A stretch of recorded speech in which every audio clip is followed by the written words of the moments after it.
Hello everyone, my name is Abhishek and welcome back to my channel. Welcome to one more episode of Insightful Podcast, and today I have with me Subramanyan. So Subramanyan comes with a very exciting journey. He started as a mechanical engineer, then he transitioned his career into finance and management domain, where he worked in different roles. He also worked in India and in the US. Currently, he is working as a data engineer or data scientist. And in today's video, let's try to understand how did he transition into this critical role coming from a non-IT background. How did Subramanyan transition to a engineering background? So before we start the podcast, Subramanyan, would you like to introduce yourself to our subscribers? Hi Abhishek. Thank you for having me and thanks for this opportunity. I'm a mechanical engineering graduate. In my third year, I realized that this is not my cup of tea. So then I took a year gap to figure out what to do next, and that is when I got kind of drawn towards the craze towards MBA. And then I started pursuing MBA in finance because I was a little interested in number crunching and all. So I did MBA in finance, and post that the 2008 crisis hit, and then finding job itself is quite hard back then. So I just took whatever that comes along my way. I worked in the finance space for a year and a half, and post that I got to know about one opportunity in TCS where they are looking for a mechanical engineering graduate along with an MBA in finance background. So I fortunately got into that, and since then I've been in TCS for more than a decade now. I've performed multiple roles in TCS, but everything in the non-IT space. Then the last year I did a 6-month data science bootcamp with Odin school, and recently I got placed in DXC Technology as an associate manager in the data analytics space, specifically in the data engineering. Awesome. So, talking about non-IT to IT background, it's a very, very challenging thing because I talk to a lot of subscribers, and they find it very difficult because one is there is no proper guidance. Other thing is the understanding of engineering background. So when you look at this IT stream, right? So there are different things that are here. Like you have DevOps, you have development, there is data science, data engineering, a lot of things. So personally, how did you identify that data science is something that I have to go for, or data engineering is something that I have to go for? For me, I've been working in a lot of KPO projects. So over there, we deal with a lot of data, huge volumes of data. So I find myself interested doing a lot of data analysis work and deriving some insights out of it. But when I say back then, I was using only Excel and some basic tools that did some simple analysis and showing that to my client. So that actually triggered my curiosity into the world of data science. And that is when not only that was one thing, there was one aspect of it, but other thing is I was also a little desperate to do a transition into the world of coding because it happened back in 2019-20 during the COVID time when my project got downsized and they have to let go of me. And back then I had hard time finding even an internal project within TCS. So that is when I realized, where I stood, and that was like a wake-up call for me to realize that, this is the time you need to upskill yourself, otherwise it's not going to work, and I cannot survive in this space for a long period of time. So that coupled with my interest in data, made me to explore into the world of data science, and since then I've been doing a lot of research on data science, doing a lot of self-study, researching whether I could get on an institute. So that is where it all started. So that's how it is. This is one thing that you have figured out, which is a very key factor. A lot of times I find that people take a lot of time in identifying the right technology for them, and they pick up one thing, they figure out that this is not something right for me, then they move to a different one. So you figured out that data science or data engineering is something that is good for you. Once you did that, what was your market research in identifying the right bootcamp or identifying the right course? Because in this world, you have a lot of YouTube playlists, you have a lot of courses on the internet, you have a lot of boot camps. So how did you figure out the best thing for you? Yeah, that's quite hard, because even before I did my research, I was doing some self study to see if I could pick up these skills. Because like you said, there are a lot of free materials outside, available outside. So all you just have to do is just download it and just go through it. But that is how I was doing. But two things happened. One is either I'll get stuck, not knowing where to go, because I won't be able to solve any problems on my own. Because I was looking for someone to handhold me, so that was not happening. Second thing is I get lost most of the times, because when you take data science, it's every topic in data science, it's an ocean by itself, right? You start from statistics, you go to Python, SQL, and then on top of that you want to do something advanced on that. It is all over the everywhere. So it is difficult to draw a line between where do you want to start and where do you want to end. So that is where I get lost most of the time. That's when I give up, and I said to myself that okay, enough of self study. Let me find a good institute that meets my criteria. My criteria was simple. First thing, I was looking for a career transition, and for that my first criteria is I want the institute to do a very good placement assistance for me. Because I don't want to do a course just for the sake of getting a certificate. Okay, that is not going to help me anywhere. So my first criteria is I should find an institute that should have a very good placement assistance. Second thing is it also has to be friendly for the working professionals like me, because I have a full-time day job to do. I also have my family responsibilities. I have a kid to take care of. So when you have all these responsibilities in place, you always have a time constraint. So with that, the course that I'm going to choose is also helpful, or it should also be working professional friendly. That was my second criteria. And third thing is it has to be budget friendly for me, because most of the courses available in the market, they are like more than 1 lakh. So I didn't want to spend that much of a fortune to acquire these skills. Right. So when I was inquiring a lot of institutes, Odin school topped the list in my criteria. So what I did, I contacted them, and I was watching all the testimonials of the students of Odin school, and then I reached out to them. I asked Odin school to connect me to the alumni, and then I talked to a few people and was pretty convincing to me.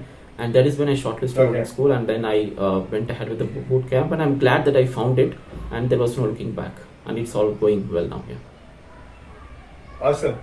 Okay, so luckily in your case you found out the right choice, and thanks for sharing that with us also. Now, preparation is one thing. Like a lot of times you self-study or you go through a right courses and you prepare to it.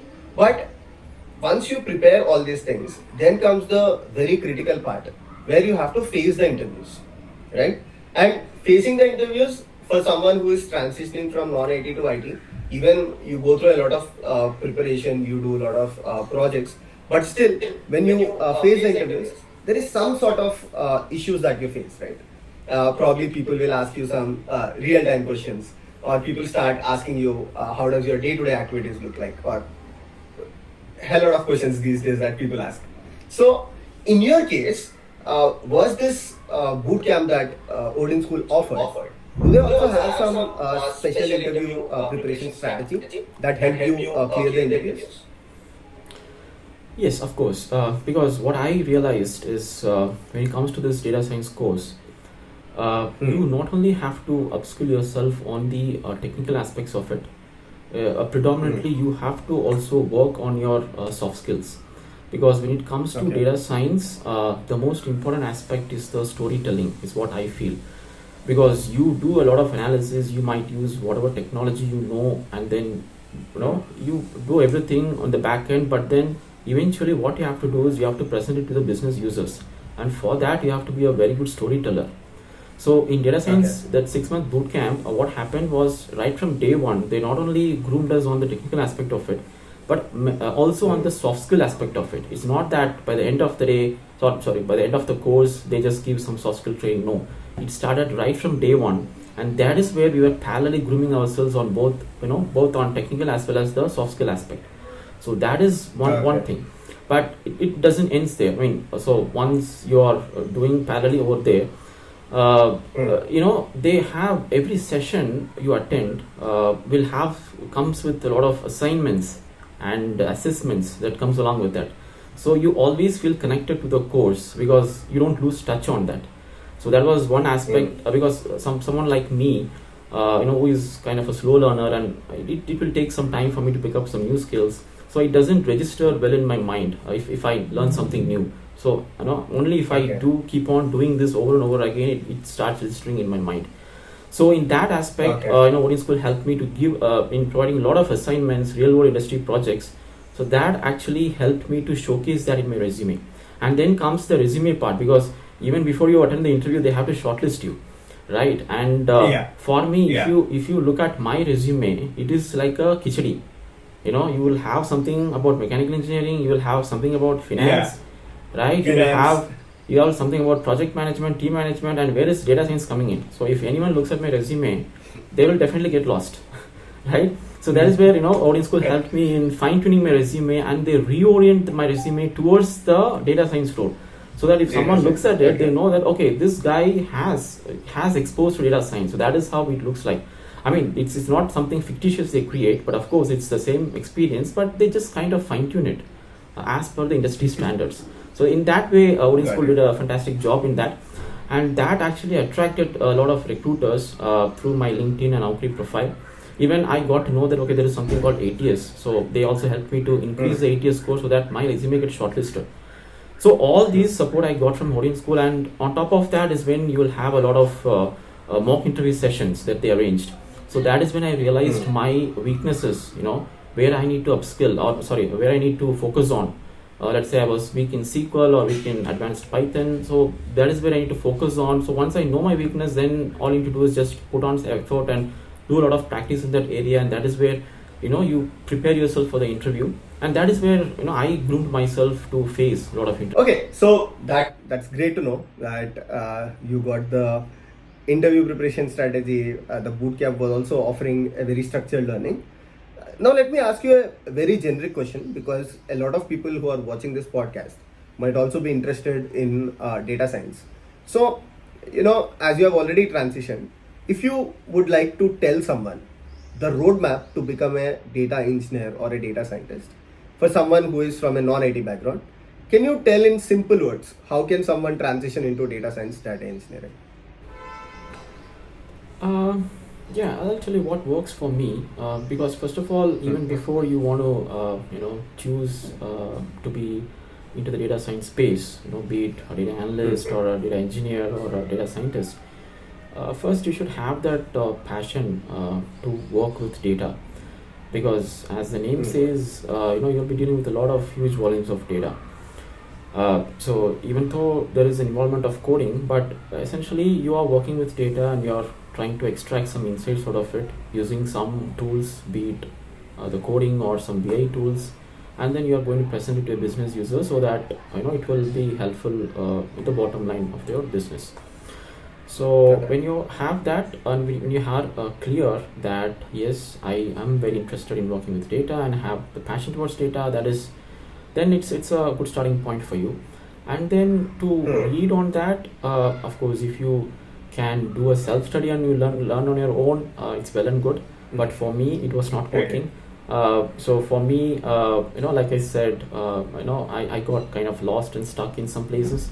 So that is where I researched for some good institute, and you like the criteria that I had. Similarly, if you also have some good criteria to choose an institute, so find a good institute, and then so once you find a good institute, rest all will be taken care of, right? So you don't have to worry about it. You just have to follow their course structure blindly, and they should be able to get through it. So that is how I work through it, because once I find the right institute, and that is when I just follow them blindly. I just worked on all the assignments, and I was sincere to it, and I was able to put some dedicated time to it, and that worked for me. So of course you need to be ready to put some dedicated time, and if you can do it, then obviously you can go for it. Yes. So how much time did it take for you to transition, like right from the point you have started and from your time to join this new organization? How much time did it take overall? So it was a 6-month boot camp, and I took another couple of months to brush up my skills. Okay. Because, like I said, I have a full-time job, so I have my family responsibility, so I cannot spend so many hours a day. All I can spend is maybe an hour or maybe two, not more than that. Okay. So I kind of work through the night, maybe 10 to 11 p.m. is what my dedicated time is. Otherwise, I have to steal a couple of hours from my office. So that is where I find time to do practice on that. So weekly, I would say I was able to put only like 6 to 8 hours per week, apart from the sessions that I attended. And even after my 6-month bootcamp, I have to spend another couple of months to brush up my skills and to to kind of hone my skills. And it took me like some 7 to 8 months for me to sail through this. Yeah. And in this entire journey, because when it comes to data science, there you have Python, you have database, you probably deal with MySQL, other databases, you deal with large amount of data. So which was the challenging part for you? Were you finding Python difficult? Were you finding the data MySQL part difficult, or where exactly? Yeah, for me, like I said, even though I've worked in the IT service industry, but I have not even written a single line of code. So I don't even know how a select statement works. So that was my knowledge level back then. So for me, so when it comes to coding, you cannot just run through it just like watching in YouTube videos. So you have to, get your hands on, and then you have to practice a lot. So otherwise, it's not going to stay within your mind. So that was the greatest part of the challenge for me. Because even before I joined the Odin school, I had my own self-doubt, whether I'm in my late 30s, whether I'll be able to pick up any new skill. Even if I pick up any new skill, whether whether the company will consider me. Even if they consider me, will they consider me as a fresher or an experienced guy? So all these doubts I had even before I joined the institute, and I got it clarified through Odin school.